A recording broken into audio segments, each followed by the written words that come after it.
En même temps, ça fait mal parce que on se dit pas que en acceptant de vivre les rêves de l'autre, que l'on va forcément passer par là.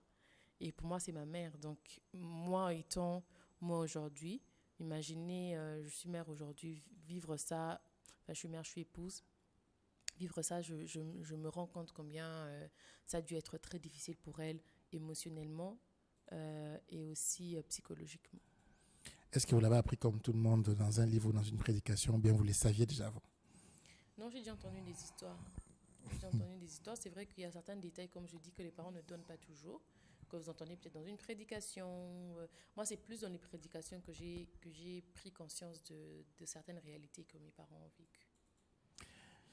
Quelle est la réalité la plus difficile que vous avez vécue à cause, disons, du manque d'argent dans la maison? Euh, Répéter la nourriture, hein, puisque je me souviens, je me rappelle avec ma sœur, on se disait souvent, mais à une certaine époque, j'avais l'impression qu'on mangeait la même chose tous les jours. C'est-à-dire, enfin, au moins, gloire à Dieu, on mangeait. Mais c'était pas, il n'y avait pas de variation de menu, quoi. C'est la même chose, le riz, le pondou, le riz, le pondou, le riz, le pondou, le riz, le pondou.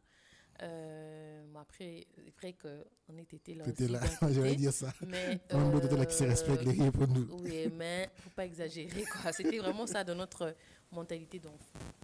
Et je me souviens, même à un moment donné, il y avait plus de margarine, hein. Il n'y avait plus de margarine, il n'y avait plus de beurre. Et manger le pain comme ça avec, je crois, la mayonnaise, si je me souviens. Et donc, ça, c'est des choses qui me reviennent comme ça. À l'époque, papa faisait passer ça pour une nouvelle découverte qu'on faisait et tout. Ah, vous avez découvert, on peut manger.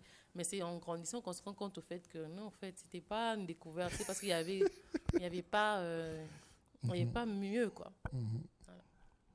Voilà. Wow. Est-ce que, avec du recul, vous pensez que vous laisserez aujourd'hui votre fille épouser un pasteur? Si, je précise, financièrement, il n'est pas stable. Je pense pas que la réponse dépend de la stabilité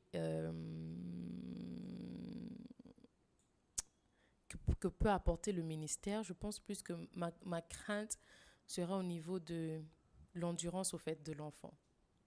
Je prendrai la décision pas en fonction du fait que voilà, tu vas épouser un pasteur, tu vas souffrir, mais est-ce que ma fille est capable de surmonter au fait certaines choses? C'est sur base de ça au fait que je dirais. Je pense que il y a des enfants, tu regardes, tu dis non, peu importe dans quelle situation on peut jeter celle-ci, ça va aller, mais celle-là, ça n'ira pas. Euh, Parce que je crois que peu importe les circonstances par lesquelles ou dans lesquelles Dieu nous met, il nous donne les capacités nécessaires pour ça. Mais lorsqu'on n'est pas juste, on n'a pas ces capacités par rapport à ce qu'il met en nous de surmonter certaines choses. Dieu t'attend ici, mais toi tu vas faire autre chose. Il ne va pas forcément t'accompagner dans ça.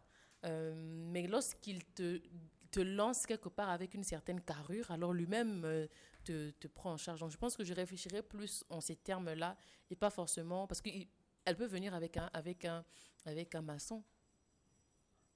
Elle peut venir avec, je sais pas, un cordonnier.